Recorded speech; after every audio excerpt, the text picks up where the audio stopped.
Ah, se'ns sent. Ah, perfecte. La ponència, primerament, m'ha agradat molt, ha estat molt interessant. La veritat és que ha sigut bastant interessant quan ha fet el plantejament de les tres opcions que hi ha principalment a Europa per a tractar el tema de la crisi econòmica. Suposo que estarà al corrent de l'última notícia sobre Grècia referent a la possibilitat que en juny o en juliol pugui declarar-se insolvent, o sigui que no pugui pagar els préstecs.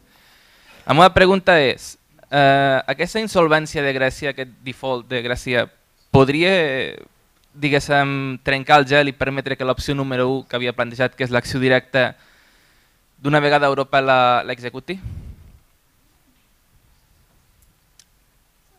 Si s'ha entès el que he preguntat.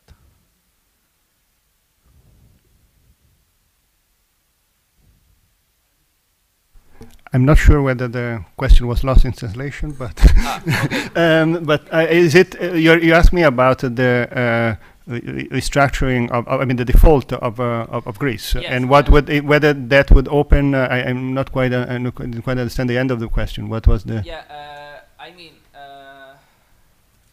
declaring the default of Greece will open the option 1, so the direct. Well. No, that I think I understand the question. So, there are two issues, right? One is in what we do in the short term, and what would be the consequences, given that the crisis exists. So the crisis exists because some fundamentals are being ignored, and because some heterogeneity is being denied, and therefore loans have been given. A lot of those loans should not have been given, and so what do we do about them? And then the question is, how can we solve, the issue for the longer run? Now, would it is possible that a major, I mean, sometimes people said that crises come also as opportunities. So it's possible that a major crisis. In fact, I was wondering today, this morning, when we had a discussion with Miranda and Philip talking about Greece. One issue, there is a big concern that let's say if there is a major default of Greek debt, there would be a major crisis for banking, so I mean, etc. And that could be immediate implication that would be negative. But at the same time, take the extreme case where suppose that Greeks could not borrow anymore, ever, from anybody. At that point, they will have to have a balanced budget by definition. So what would be the implication for that? If you impose a major constraint of that kind, obviously it comes with huge costs.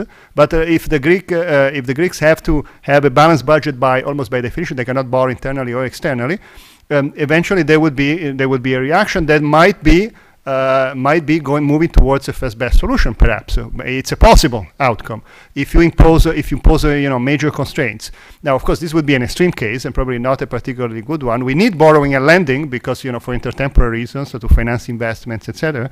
But in some cases, crisis might come with benefits. But again, we have to understand why the first best solution was not implemented. I mean, why don't we have economic growth in some areas? And what is the constraint? And sometimes the constraint is political preferences, in which case maybe imposing additional constraints might help find the right solution. Other way, the constraints is investment in human capital or investment in research and development, etc. In that case, maybe you still need to keep a finance open. So it depends. I think each different region of Europe would have different, exactly because there is this heterogeneity, would have different kind of constraints. But my cynical view is that a crisis might be beneficial in many circumstances. And in fact, I would expect a partial default, at least, of debt, certainly in Greece and probably in a few other. Perhaps even in a few other countries. And I'm a bit less concerned about the fact that the banks would have to, but the creditors who are also responsible for this. I mean, the people who lend the money, and the institutions that lend the money are responsible also, would pay a price. That's not necessarily a bad thing. I think if it's not a completely disruption. So I would say it might the bottom line would be some partial default might not be a bad thing in the long run, but a major default would be. Yeah. Yeah, but I think it's a good good situation for Europe to implement this action to Greece. Assuming that Greece is going to become on default, I think it would be a good option, a good moment for Europe to change their political towards the debt. Yeah. That's tough. I mean, if the first option is not contemplated by politics, because it's very difficult to practice and makes a lot of political costs, it's easy because people won't vote the party who is in the power and is applying this kind of solutions. I mean, having a country with no option to get money from markets, like the case of Greece, like the case of Greece is going to the default. My answer, and I hear your your words.